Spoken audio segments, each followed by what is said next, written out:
Thank you. Chair recognizes Mr. Swalwell for 5 minutes.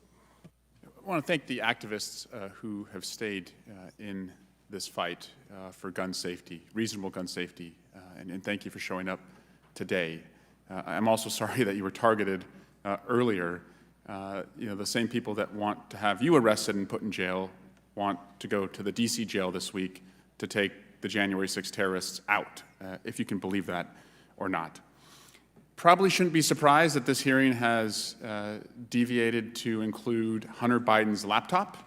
And for such a serious issue like this, I would encourage my colleagues to go through Hunter Biden's laptop on their own time. Whatever they want to see in there, they should do that on their own time and not when we have such an important topic like gun safety.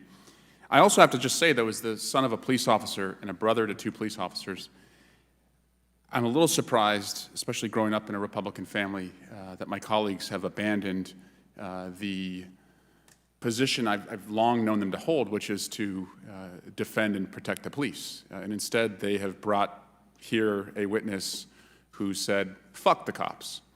And they have among their ranks a colleague who sells campaign merchandise that says, "Defund the FBI." And the title of this is ATF's assault on the Second Amendment. This is a law enforcement agency charged with protecting the community. And so what we are really coming to find is that this gang is not interested in backing the blue. They're entirely interested in backing the coup. They don't stand up for the officers who protected us at the Capitol that day, and certainly by bringing witnesses here today that say "fuck the cops," we know that that's exactly where they stand. Otherwise, they wouldn't have invited somebody like that. But what's really disturbing is that this hearing has gone way outside the mainstream, because most Americans believe that you should be able to own a firearm to protect yourself, that you should be able to own a firearm to take your kids hunting, and that you should be able to own a firearm to go to a range and shoot for sport. Most Americans agree with that. An organization called 97%, which only focuses on gun owners, has found that 78% of gun-owning Republicans want laws that restrict the ownership of a firearm if you've been convicted of a violent crime. 70% of gun owners also want, according to 97%, red flag laws.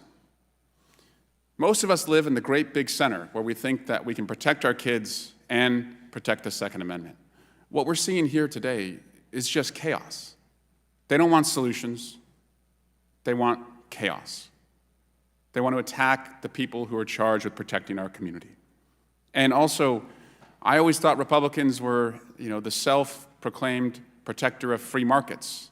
But here, they seem to have a problem that a free market society that has banks would say, we don't want to bank with a certain individual.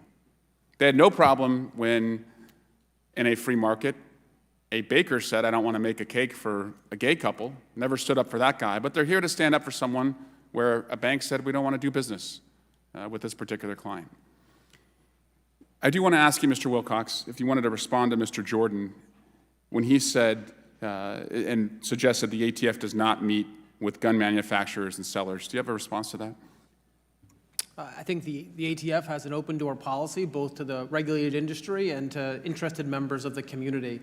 And I really do commend Director Dettelbach and the ATF for taking that approach to really take in all views.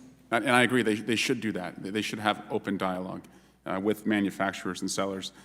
Also, my colleague said earlier that, and suggested that Democrats do not have any lived experiences with firearms. And I know one person who ran for Congress because of a tragic lived experience with firearms, and if it's okay,